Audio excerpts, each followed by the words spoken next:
नमस्कार। आज हम एक सफर पर निकलने वाले हैं। एक ऐसा सफर जो हमें सीधे सितारों तक ले जाएगा। ये कहानी उन सितारों में लिखी है जो प्राचीन भारत के लिए सिर्फ आसमान के नगीने नहीं थे, बल्कि बहुत कुछ थे। हम बात कर रहे हैं सप्तर्षियों की। अच्छा, रात में कभी आसमान की तरफ देखा है? वो जो 7 तारों का एक झुंड दिखता है, जिसे हम बिग डिपर कहते हैं। बिल्कुल एक बड़ी सी करछुल या चम्मच जैसा। हम सबने उसे देखा है ना? पर कभी ये ख्याल आया है कि क्या ये सिर्फ चमकते हुए तारे हैं, या इनके पीछे कोई गहरी कहानी भी छिपी हो सकती है? प्राचीन भारत में इन्हीं सितारों को देखकर एक कहानी कही जाती थी। 7 महान लेजेंडरी ऋषियों की। जानते हैं इसे क्या कहते थे? सप्तर्षि मंडल। ये वो महान आत्माएं थीं जिनके बारे में माना जाता था कि वो कॉस्मिक नॉलेज और बैलेंस के रक्षक हैं। तो सवाल उठता है कि आखिर ये सप्तऋषि हैं कौन? क्या सिर्फ आसमान के तारे? नहीं, बिल्कुल नहीं। हिंदू परंपरा में इनका रोल, इनका महत्व कहीं ज्यादा गहरा है। देखिए, सप्तऋषि नाम से ही जाहिर है। सप्त यानी 7 और ऋषि माने सेजेस, तो 7 महान ऋषि।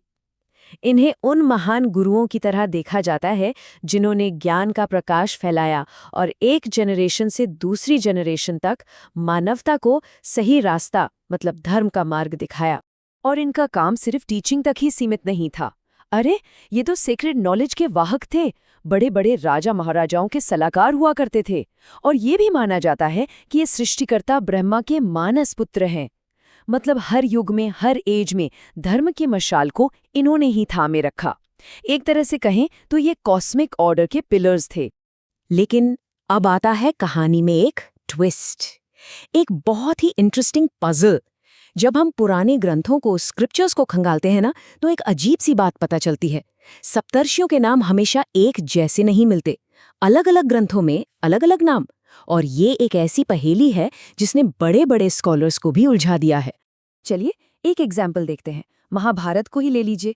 इसमें 7 ऋषियों के नाम दिए गए हैं: वशिष्ठ, कश्यप, अत्रि, जमदग्नि, गौतम, विश्वामित्र और भरद्वाज। ये सारे नाम हम सबने सुने हैं, बहुत ही जाने पहचाने हैं। ठीक है, अब जरा गरुड़ पुराण पर नजर डालते हैं और यहाँ लिस्ट पूरी तरह से बदल जाती है। इसमें नाम है मरीचि, अत्रि, अंगिरस, पुलस्त्य, पुलह, क्रतु और वशिष्ठ। अब देखिए, अत्रि और वशिष्ठ जैसे कुछ नाम तो कॉमन हैं, पर ज्यादातर नाम बिल्कुल नए हैं। तो सवाल फिर वहीं आकर खड़ा हो जाता है, असली सप्तर्षि कौन है?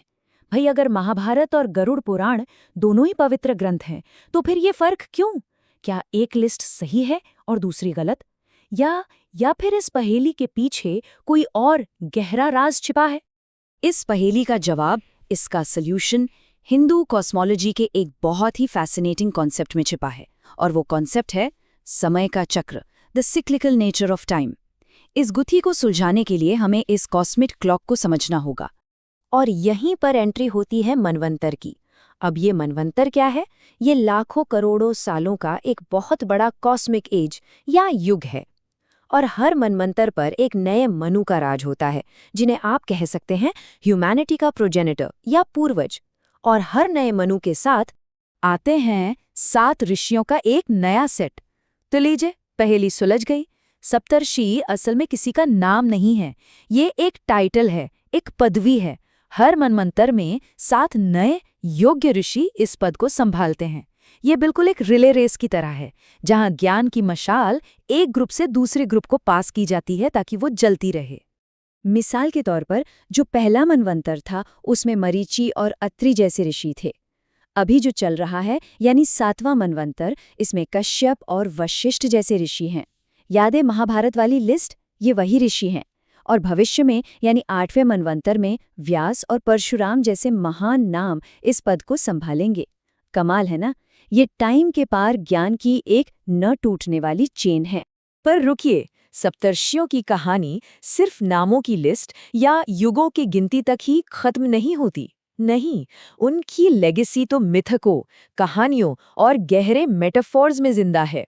और ये हमें इस यूनिवर्स के बारे में, और मजे की बात है, खुद अपने बारे में भी बहुत कुछ सिखाती है। एक बहुत ही फेमस कहानी है नौबंधन की। हुआ यूं कि एक भयानक महाप्रलय आई, पूरी दुनिया पानी में डूब गई। इसी बीच जो हमारे पवित्र वेद थे वो भी चोरी हो गए।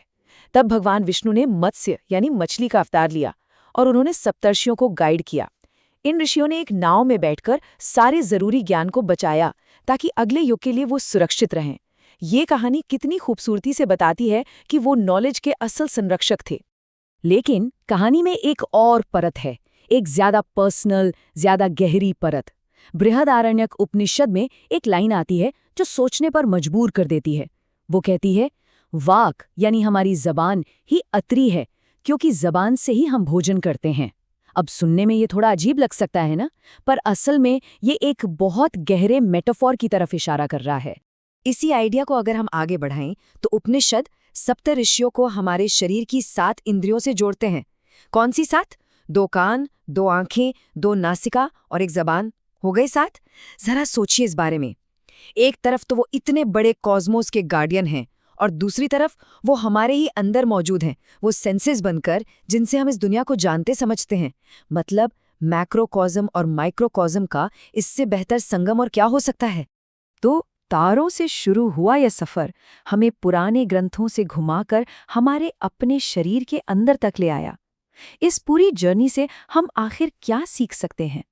आज के जमाने में हमारे लिए सप्तर्षियों की इस कहानी का क्या मतलब है? चलिए कुछ जरूरी बातें दोहरा लेते हैं।